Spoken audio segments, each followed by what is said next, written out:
평안할 수 있는 이유라는 제목으로 하나님 말씀 전합니다. 우리는 지난주에 헤롯이 교회를 핍박하였지만 교회가 간절히 기도함으로써 이 문제를 돌파해내는 모습을 살펴보았습니다. 오늘은 베드로의 모습을 살펴보면서 그가 순교당할 수 있는 이 살벌한 위기 속에서도 평안하게 잠을 잘 수 있었던 이유에 대해서 좀 생각을 해보겠습니다. 오늘 본문 6절 말씀해 보니까 베드로가 자고 있습니다. 우리 한번 같이 읽어보십시다. 시작. 헤롯이 잡아내려고 하는 그 전날 밤에 베드로가 두 군인 틈에서 두 쇠사슬에 매여 누워 자는데 파수꾼들이 문 밖에서 옥을 지키더니. 아멘. 아멘. 내일이면 이제 끌려나가서 죽어야 하는 그런 절체절명의 순간 아닙니까? 근데 베드로는 이 상황에서 너무나 태평하게 잠을 자고 있습니다. 게다가 두 군인 틈 사이에서 잠을 잔다라고 표현되어 있는데요, 양쪽에 두 명씩 베드로 바로 옆에서 보초를 서고 있습니다. 그리고 문 밖에는 또 파수꾼들이 지키고 있고, 더 나아가서 10절에 보니까 첫째와 둘째 파수꾼이 더 있어요. 이것은 로마의 이 전통적인 4인 1조로 4개 팀이 한 사람을 철통 경비하며 지키는 겁니다. 총 16명이 물샐 틈 없이 경비하면서 그 사람을 지키는 것이죠. 인간적인 생각으로 이것은 탈출할 수 있는 방법이 없습니다. 내일이면 이제 꼼짝없이 야고보처럼 베드로도 이제 죽임을 당할 수밖에 없는 그런 상황에 놓여 있는 것이죠. 그런데 베드로가 이 절박한 상황에서 뭐하고 있어요? 잠을 자고 있어요.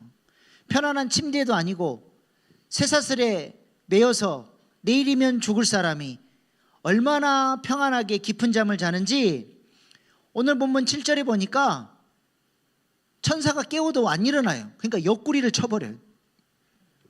옆구리를 쳐서 깨울 정도로 베드로가 편안히 깊은 잠을 잤습니다. 그가 이런 상황 속에서도 어떻게 그렇게 평안하게 잠을 잘 수 있었을까요? 세 가지 정도로 생각을 해봤습니다. 첫 번째는 베드로에게는 하나님의 선하신 뜻을 향한 신수감순이 있었어요. 신수감순이 뭐예요? 신뢰, 수용, 감사, 순종이죠. 이미 야고보 사도는 순교를 했습니다. 그리고 이제 자신이 잡혀왔어요. 이 상황 속에서 베드로가 어디에 포커싱을 하고 있습니까? 억울하게 다른 사도도 있는데 내가 잡혀왔네? 원망하고 불평하는 게 아니라 지금 어디에 베드로의 포커싱이 가 있어요? 부활 승천하셔서 하나님 보좌 우편에 앉아 계시는, 지금도 통치하시고 지금도 만왕의 왕으로 역사하고 계시는 그 주님을 바라보고 포커싱하는 겁니다. 지금 눈에 보이는 권세자들이 자기를 사로잡아서 죽이려고 해요. 그러나 그것도 하나님이 허락하셔야 하는 것이죠. 지금 눈에 보이는 권세자들이 이 땅을 통치하는 것처럼 보이지만 실제로는 누가 통치하고 계시는 거예요?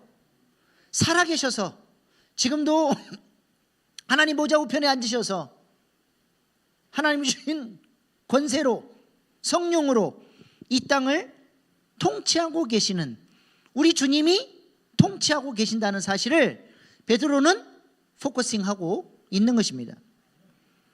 베드로는 부활하신 예수님을 목도했습니다. 그리고 말씀하신 대로 승천하셔서 예수님은 왕이 되셨습니다. 그리고 왕이 되셔서 첫 번째로 하신 사역이 뭐죠?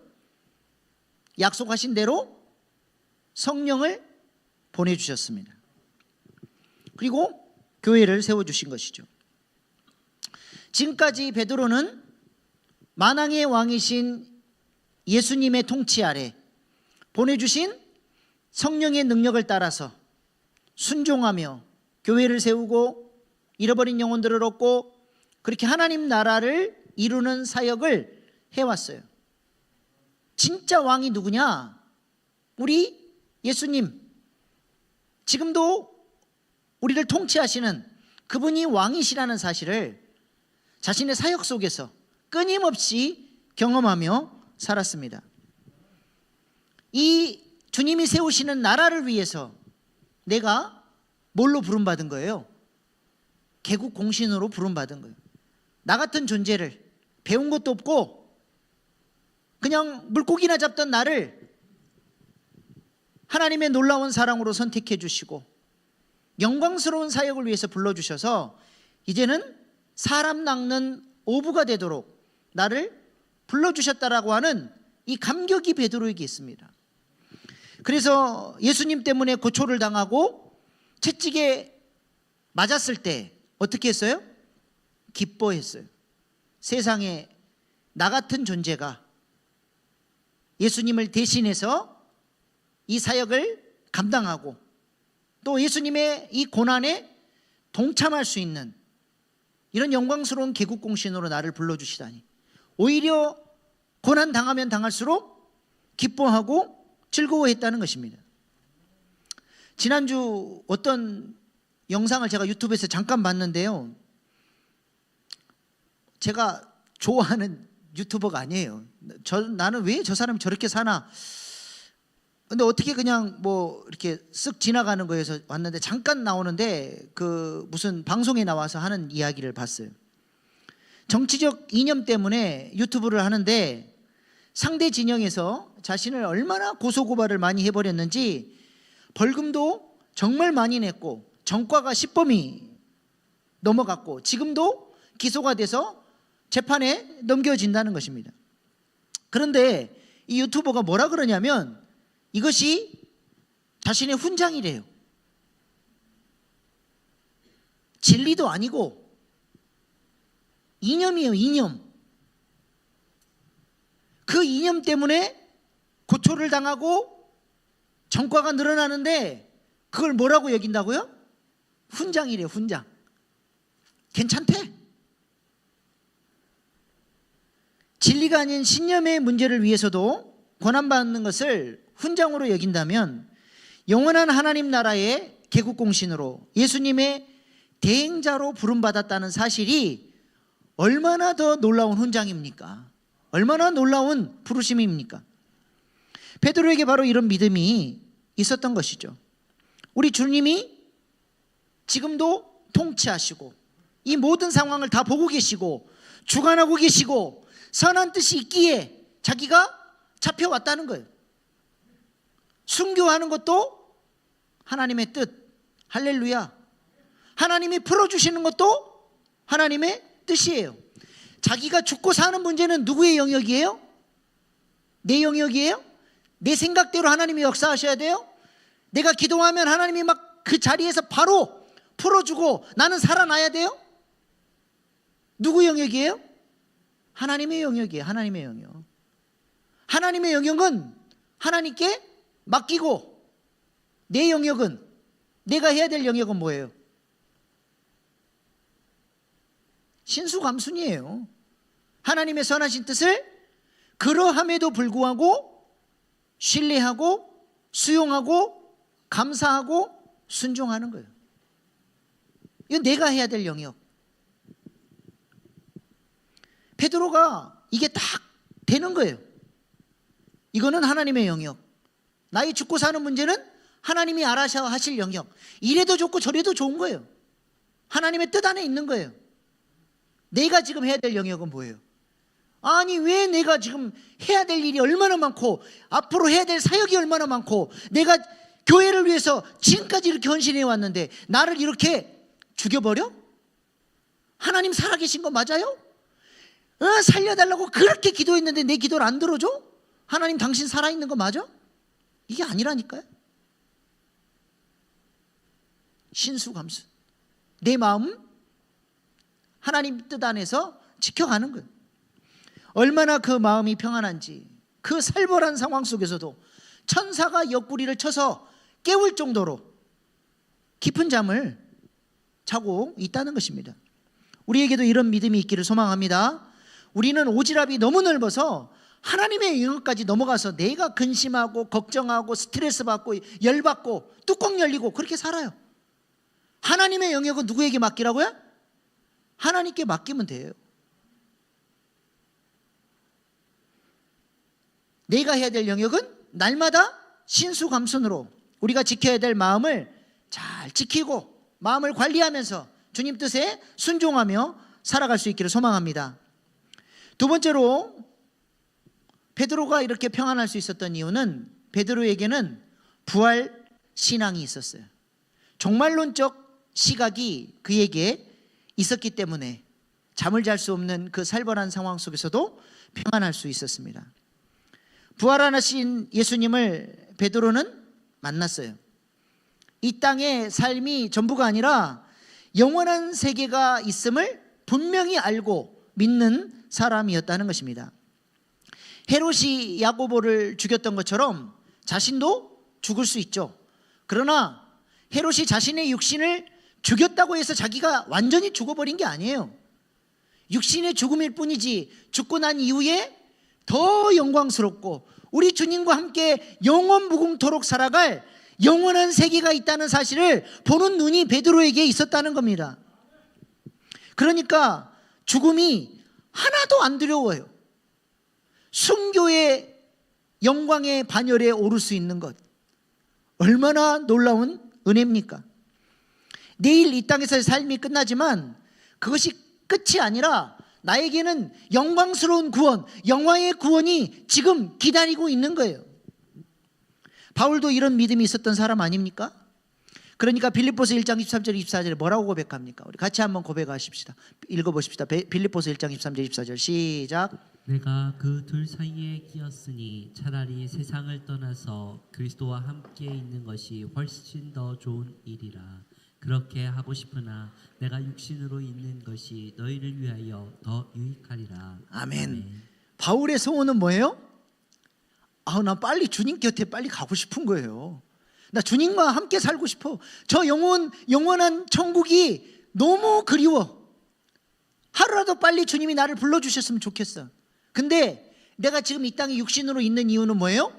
사명이 있기 때문에, 교회를 세워야 되기 때문에, 하나님 나라를 이루어 가야 되기 때문에, 하나님이 사명 주시는 한 자기는 이 땅에서 헌신하며 나는 죽고 너희를 살리는 일에 더욱 헌신하겠다는 것입니다. 바울에게 이 땅의 삶에 아무런 미련이 없어요.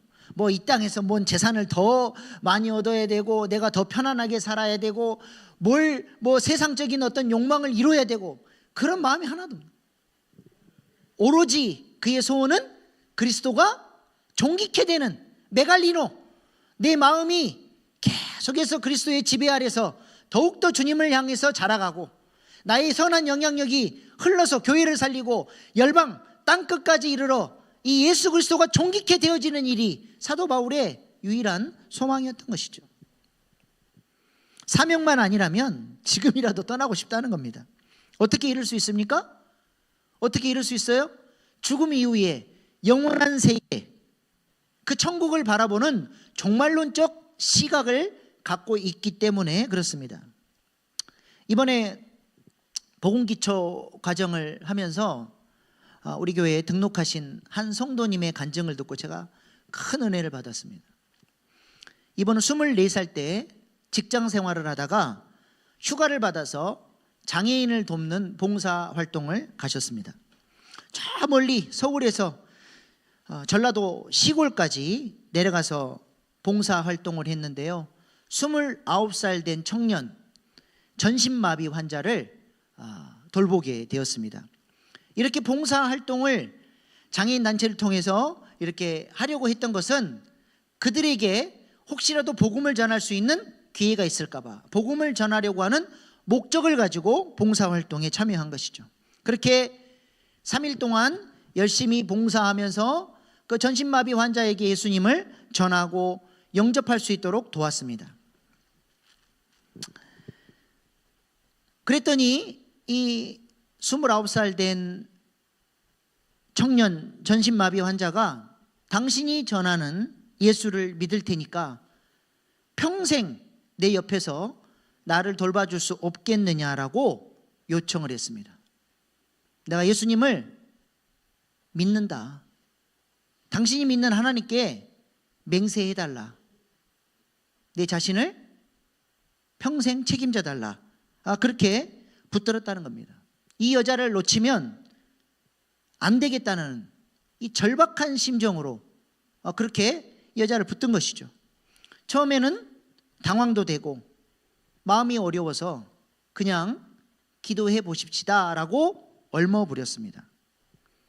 그리고 기도하겠다고 했으니까 기도를 했는데 하나님 앞에 기도할 때마다 하나님이 그러시는 거예요.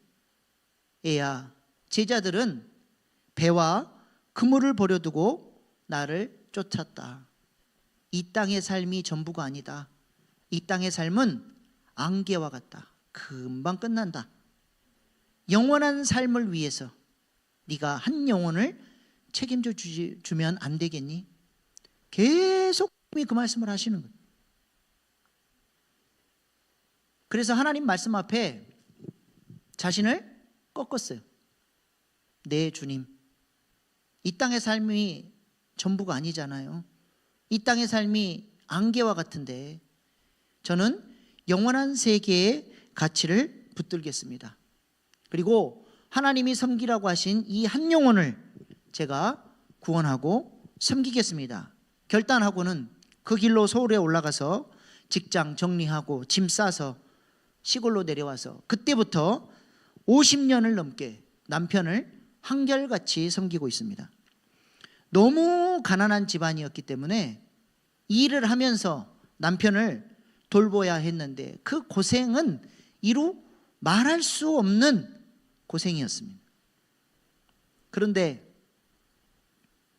단 한 번도 자신의 선택을 후회했거나 원망하거나 불평해 본 적이 없다는 겁니다. 단 하루도 편하게 산 날이 없답니다. 전신마비 환자이기 때문에 시간마다 자세를 바꿔줘야 되고 대소변도 그때그때 처리해줘야 짓무르지 않으니까 그렇게 세심하게 신경을 쓰는데 50년 넘게 밤에 잠을 자면 최소 6번 단 하루도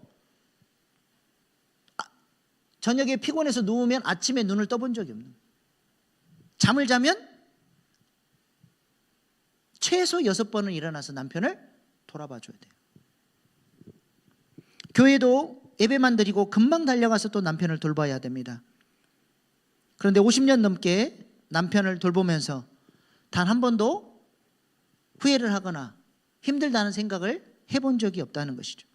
곤히 자고 있는 자신을 남편이 신음소리를 내면서 부를 때마다 도대체 왜 부르는데 뭐 때문에 부르는데 그렇게 짜증을 내거나 남편에게 안 좋은 말로 면박을 준 적이 한 번도 없다는 거예요. 단 한 번도 남편이 부를 때마다 묵묵히 그 남편을 섬겼다는 것이죠. 왜 그렇게 할 수 있었냐? 주님이 자기에게 그런 마음을 부어주신다. 주님께서 사랑의 마음, 남편을 향한 사랑의 마음을 부어주셔서 감당하는 힘을 주시기 때문에 지금까지 주님이 주신 힘으로 그렇게 살 수 있었다는 거예요.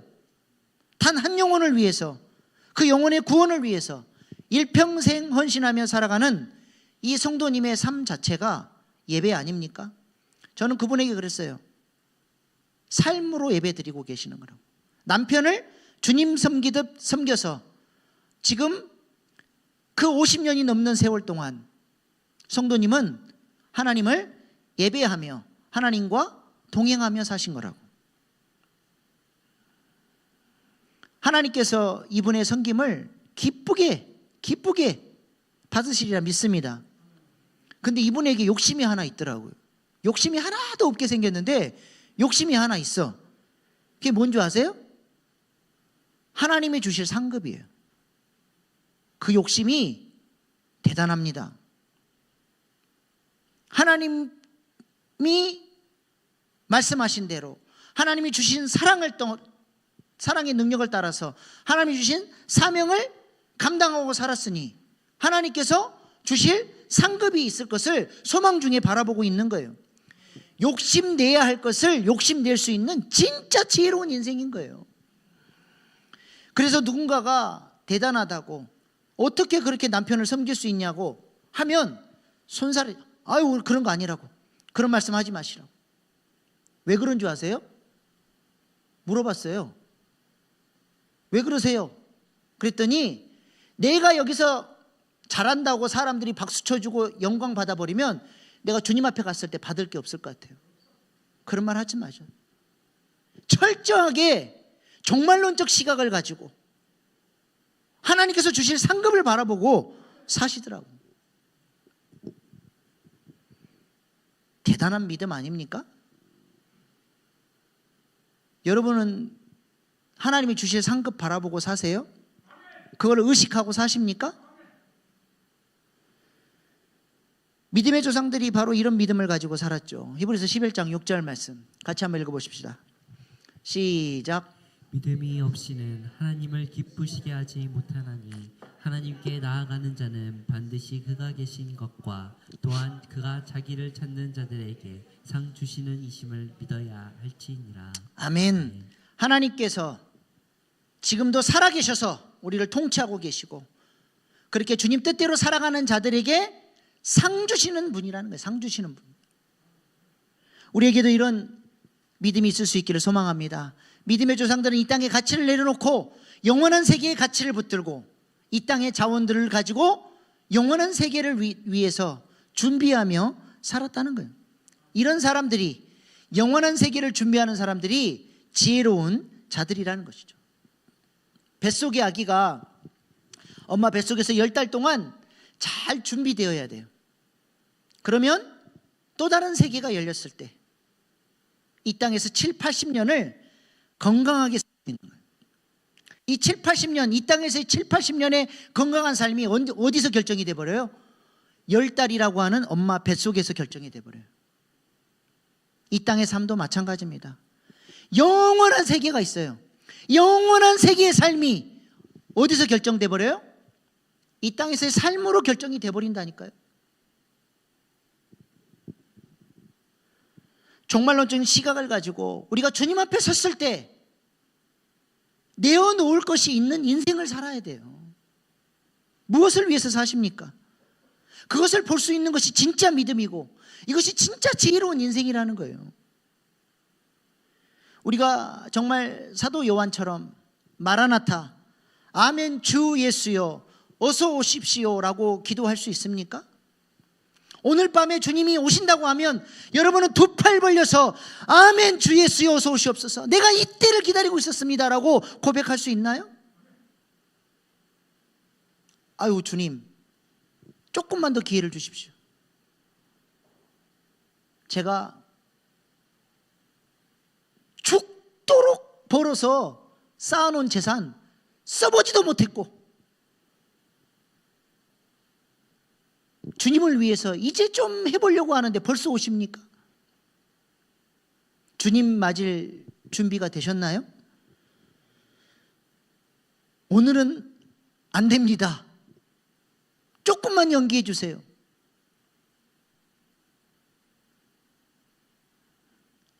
우리가 영원한 세계를 볼 수 있는 눈이 있으면 이렇게 살 수 없어요. 신앙생활의 모습이 달라집니다. 구속사를 위해서 살게 돼요. 베드로가 내일 죽기로 결정되어 있는데 이렇게 평안할 수 있는 이유가 무엇입니까? 지금 당장이라도 주님을 뵙기를 소원하고 있는 거예요. 아멘 주 예수여 어서 오시옵소서 기도할 수 있는 그렇게 그 삶을 주님 오시기를 나의 개인적인 종말이 끝나서 주님의 얼굴을 배웠기를 그렇게 사모하며 살아왔던 삶이기 때문에 그렇습니다. 우리도 이런 믿음을 가지고 지혜롭게 영원한 세계를 준비하는 복된 인생들 다 될 수 있기를 소망합니다. 마지막 세 번째로 베드로가 평안할 수 있었던 이유가 무엇입니까? 기도의 결과입니다. 베드로가 잠만 잤을까요? 기도의 사람이고 성령의 사람인데 감옥에 갇혀서 잠만 잤습니까? 잠만 잤을까요? 기도하지 않았겠습니까? 그 기도가 있었기 때문에 베드로는 평안한 거예요. 그리고 그 베드로를 위해서 지금도 철야하며 기도하는 교인들이 있었기 때문이에요. 오늘 본문 5절 말씀 보세요. 시작. 이에 베드로는 옥에 갇혔고 교회는 그를 위하여 간절히 하나님께 빌더라. 교회가 어떻게 기도했다고요? 간절히 기도했대요. 에크테르트라고 하는 단어인데요, 이 줄을 놓치면 죽는다는 생각으로 목숨 걸고 이 기도 줄을 붙잡는 거예요. 그게 간절히 기도한다는 거예요. 기도 외에는 다른 방법이 없는 거예요. 이 줄 외에는 다른 방법이 없는 거예요. 또 오늘 보면 12절 말씀 보십시오. 오늘 보면 12절 시작. 깨닫고 마가라 하는 요한의 어머니 마리아의 집에 가니 여러 사람이 거기에 모여 기도하고 있더라. 여러 사람이 모여 거기에서 기도하고 있더라. 몇 시예요 지금? 저 때가 몇 시입니까? 깊은 밤중에 다 자고 있는, 피곤해서 다 쓰러져서 자야 할 그 시간에 베드로를 위해서 그 시간에도 성도들이 간절히 하나님 앞에 기도하고 있었다는 것입니다. 하나님은 바로 이 기도를 사용하셔서 베드로의 마음을 붙들어 주시고 그의 마음을 평안케 하신 줄로 믿습니다. 빌립보서 4장 6절 7절 말씀 보십시다. 시작. 아무것도 염려하지 말고 다만 모든 일에 기도와 간구로 너희 구할 것을 감사함으로 하나님께 아뢰라. 그리하면 모든 지각에 뛰어난 하나님의 평강이 그리스도 예수 안에서 너희 마음과 생각을 지키시리라. 아멘. 뭘 지켜준다고요? 기도하면 뭘 지켜줘요? 마음과 생각을 기도를 통해서 지켜준다는 것입니다. 왜 기도를 하면 마음과 생각이 지켜집니까? 기도를 통해 하나님의 관점을 장착하기 때문에 그렇습니다. 상황을 하나님의 시각으로 볼 수 있는 능력이 기도하는 사람에게는 생겨나는 거예요. 여러분, 똑같은 풍경인데 어떤 위치에서 보느냐에 따라서 풍경이 달라져요. 내가 보면 절망인데 하나님의 시각으로 보면 소망이 되는 거예요. 어떤 남자가 비행기를 탔을 때 예전에는 근처에 아이들이 있으면 애들 소리가 빽빽 나면 짜증이 났대요. 그런데 어느 순간 지금은 옆좌석에 아이가 앉아도 짜증이 나지 않고 오히려 아이를 보고 웃고 아이와 장난을 칩니다. 왜 그럴까요? 상황은 똑같은데 예전에는 짜증이었는데 지금은 웃고 장난쳐요. 왜 그래요? 지금은 결혼을 해서 자기 아이들이 있어요. 자기 아이와 비슷한 또래가 보이면 자기 새끼처럼 보이는 거예요. 이뻐 보이는 거예요. 저도 그래요. 어디 갔는데 뭐 중3이다, 뭐 초등학교 6학년이다 그러면 제가 한 번 눈길이 한 번 더 가. 아이고 우리 시우랑 동갑이네, 우리 시원이랑 동갑이네. 눈길이 한 번 더 가요. 무엇이 달라졌습니까? 환경이 달라졌나요? 뭐가 달라졌어요? 관점이 달라지니까 마음이, 생각이 달라지는 것입니다. 하나님의 관점, 하나님의 관점으로 나를 보기 시작하면 내 생각과 마음도 달라지는 거예요. 환경은 똑같아요. 근데 신수감순이 터져 나오는 거예요. 교회 안에 여러 문제들이 눈에 보여요. 그러면 대다수의 사람들은 그거 가지고 지적하고 정죄하고 판단합니다. 근데요, 내가 이 교회의 주인이다. 하나님이 나를 왕 같은 제사장으로 세우셨고 이 교회를 나에게 맡겼다. 아담에게 에덴 동산을 맡긴 것처럼 하나님께서 이 교회를 책임지라고 나에게 왕 같은 제사장의 직분을 주셨다. 이 관점으로 교회를 보기 시작하면 그 문제가 정죄하고 판단할 문제가 아니라 내가 끌어안아야 될 문제고, 내가 해결해야 될 문제고, 내가 돌봐야 될 문제로 바뀌어버려요. 똑같은 상황인데 관점이 달라지니까 보는 시각이 달라지는 거예요. 우리 하장로님, 신장로님, 장로 되시니까 교회를 보는 눈이 어떠세요? 똑같습니까? 똑같으면 안 돼요. 관점이 달라지는 거예요. 하나님께서 나를 이 교회에 기름 부음 받은 장로로 세웠다. 내가 돌봐야 되고 이젠 내 사역지고 내가 책임져야 될 내 영역이다. 그러면 관점이 달라지는 거예요.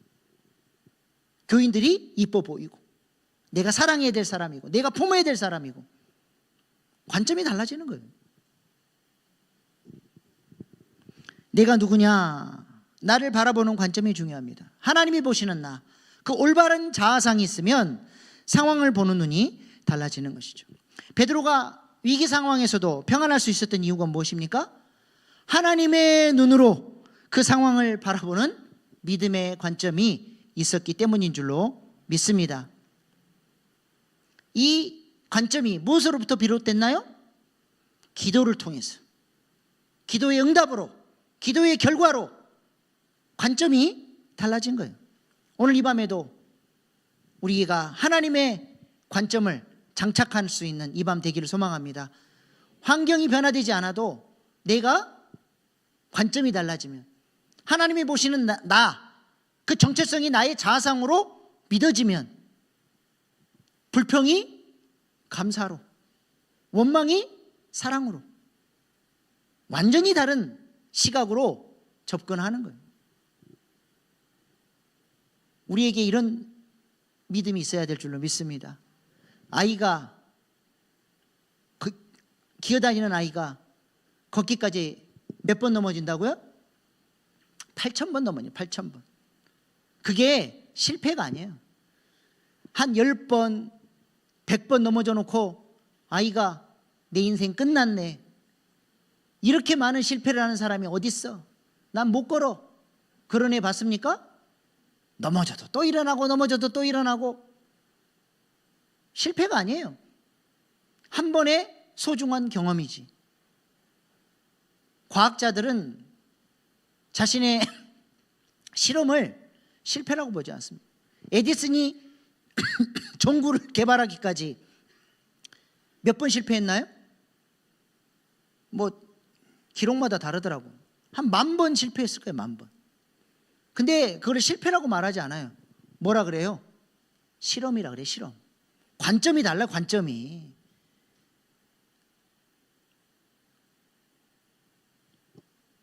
하나님의 관점으로 우리가 우리의 삶을 바라보고, 구속사적 관점으로 보면 나같이 소중한 사람이 없는 거예요. 하나님이 나를 선택하셨고 나를 부르시기 위해 환경을 조율하셨어요. 옛날에는 그게 나는 저주인 줄 알았어요. 고통이었고 아픔이었어요.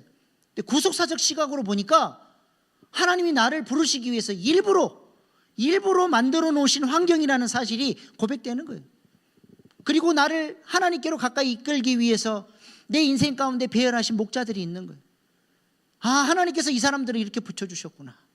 이를 통해서 내가 지금 이렇게 하나님을 섬길 수 있도록 하나님께서 역사해 주셨고, 하나님의 놀라운 섭리가 내 인생 가운데 있는 거예요. 나는 너무 소중한 사람이에요. 구속사를 위해서 나를 쓰시기 위해서 하나님이 이 모든 일들을 이루셨고, 지금 나를 그렇게 소중하게 하나님 나라를 위해서 살도록 부르셨다는 거예요. 내가 얼마나 소중한 존재입니까? 우리가 이런 시각으로 우리의 삶의 문제들을 대하고 기도하고 승리하며 살아가는 저와 여러분 될 수 있기를 소망합니다. 오늘 베드로가 평안할 수 있었던 이유 3가지 말씀 나눴습니다. 첫 번째, 베드로가 믿음으로 하나님의 뜻을 신뢰하고 수용하고 감사하고 순종함으로써 그 마음을 평안하게 지켰던 것입니다.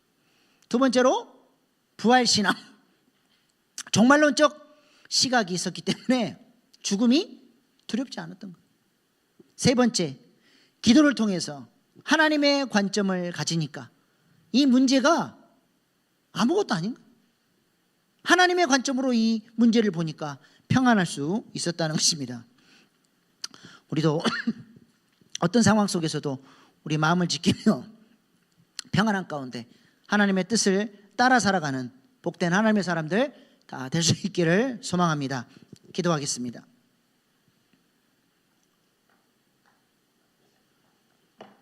하나님, 우리에게도 믿음을 주셔서 하나님의 영역과 내가 지켜야 될 마음의 영역을 잘 구분하고 기도함으로 하나님께 우리의 모든 문제들을 올려드리는 기도의 사람 되게 하여 주십시오. 이 땅의 삶이 전부가 아니라 영원한 세계가 있음을 날마다 믿음으로 바라보며 우리의 삶이 영원한 세계를 준비하는 지혜로운 인생 되어지게 하여 주시옵소서. 기도를 통해서 하나님의 관점을 갖게 하시고 나를 향한 하나님의 관점, 내 삶을 향한 하나님의 관점을 가지고 하나님이 주시는 용기를 가지고 하나님 문제들을 극복하며 주님께 영광 돌리는 복된 인생으로 우리의 삶을 붙들어 주시옵소서. 오늘 이 시간 주신 말씀 붙들고 주의 세 번 부르고 결단의 기도로 나아가시겠습니다. 주여 주여 주여.